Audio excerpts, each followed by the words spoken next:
Depreciation, आपने ये शब्द अक्सर सुना होगा। आप अगर बुक्स देखें, अकाउंटिंग देखें, तो डेप्रिसिएशन शब्द का प्रयोग बहुत ज्यादा होता है। डेप्रिसिएशन क्या होता है और इसको कैलकुलेट करने के नॉर्मली कौन से मेथड होते हैं, जिनके बारे में आज हम डिटेल में डिस्कस करेंगे। दोस्तों, मैं CA Prabhakar Gupta, Suresoft tax professional के यूट्यूब चैनल पे आपका हार्दिक अभिनंदन। डेप्रिसिएशन क्या है?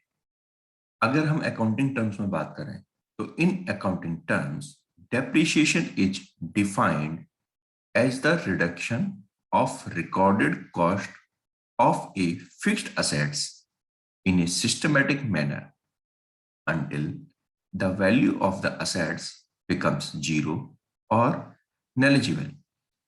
दोस्तों, बेसिकली जब हम कोई फिक्स्ड असेट्स खरीदते हैं, जब हम कोई प्लांट एंड मशीनरी खरीदते हैं, हम फर्नीचर खरीदते हैं, तो आप एक बात सोचिए कि जब हम कोई machine, plant and machinery, furniture, fixtures हम जब परचेज करते हैं तो हमें काफी जो भी अमाउंट देनी होती है, हम पहले दिन उसका पेमेंट कर देते हैं। यदि हम अपने अकाउंट्स में उसको पूरा खर्चा डाल दें, भाई आज हमारा खर्चा हो गया, क्योंकि वो बिजनेस के लिए आपने खर्चा किया, आपने प्लांट एंड मशीनरी खरीदी, आपने फर्नीचर खरीदा, आपने फिक्चर्स खरीदा, आपने इलेक्ट्रिक आइटम्स खरीदे जो कि आपके बिजनेस में यूज हो रहे हैं, तो ठीक है, उसका खर्चा आपको बुक करना चाहिए। परंतु क्या वो मशीनरी पहले दिन ही सारे खर्चे में यूज हो जाएगी?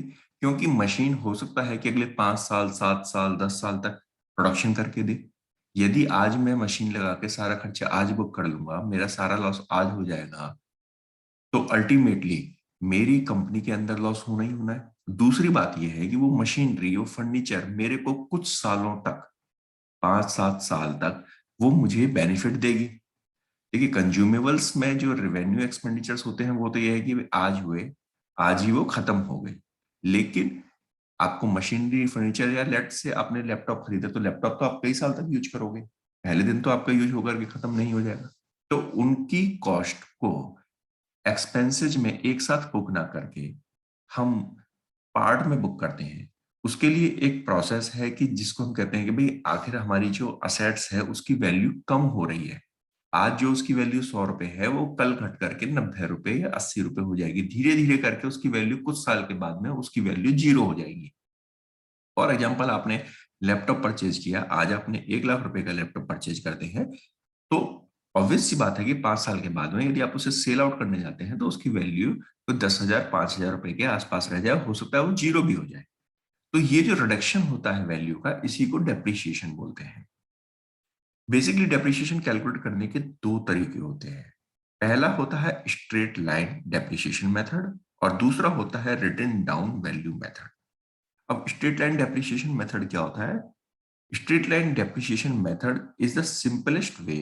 Under this method, the amount of value reduced from the original cost of assets remain constant for the every accounting year. Straight line depreciation में हम लोग क्या करते हैं कि लेट से हम अभी एग्जांपल लैपटॉप का ही लेते हैं कि 1 लाख रुपए मेरा लैपटॉप है और लैपटॉप की लाइफ 5 साल की है।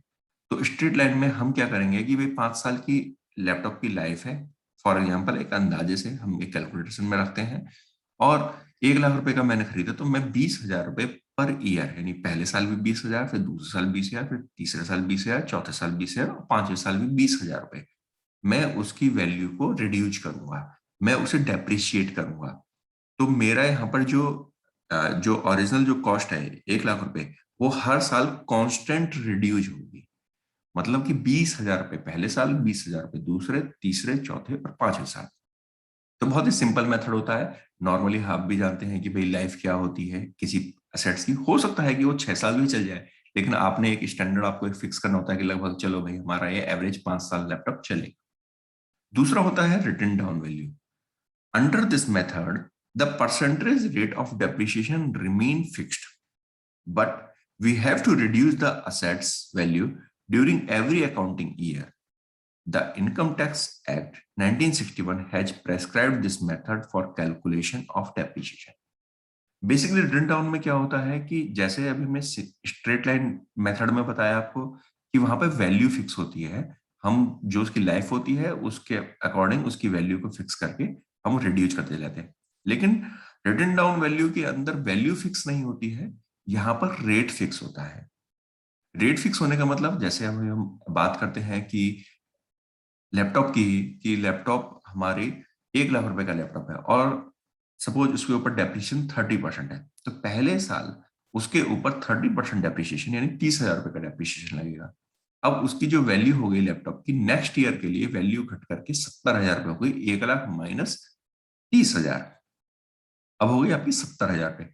अब जब नेक्स्ट ईयर आप डेप्रिसिएशन कैलकुलेट करेंगे तो 30,000 रुपए नहीं घटेगा, वो 70,000 यानी 70,000 का 30% कितना हुआ 21,000, यानी कि अब आपको 21,000 रुपए का डेप्रिसिएशन नेक्स्ट ईयर क्लेम करना होगा। तो ये जो मेथड है बेसिकली इनकम टैक्स में है। अब आप सोच रहे होंगे कि सर इस मेथड को क्यों यूज किया जाता है, ये आपको एक चीज और बताऊं कि WDV रिटन डाउन वैल्यू जो मेथड है ये सबसे ज्यादा यूज होता है। इसका रीजन क्या है?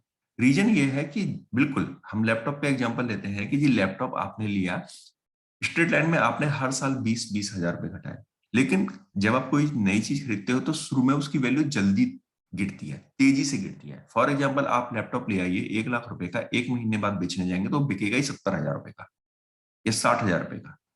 अब आप घटा रहे हैं पहले दिन 20,000 रुपए पूरे साल में जाकर के। तो आप भी जानते हैं कि शुरू में ऑब्वियस सी बात है कि उसकी वैल्यू तेजी से गिरती है, बाद में उसकी वैल्यू धीरे धीरे उसकी वैल्यू कम होने लगती है। तो WDV में भी क्या होता है कि जो रेट है उसमें रेट स्ट्रेट लाइन के मुकाबले थोड़ा ज्यादा होता है। 5 साल के अंदर इसमें भी लैपटॉप चला जाएगा, लेकिन इसमें जो रेट होगा लेट से 40% हुआ, तो पहले साल में आपने सीधे 40% घटाया यानी 40,000 रुपए घटा दिए।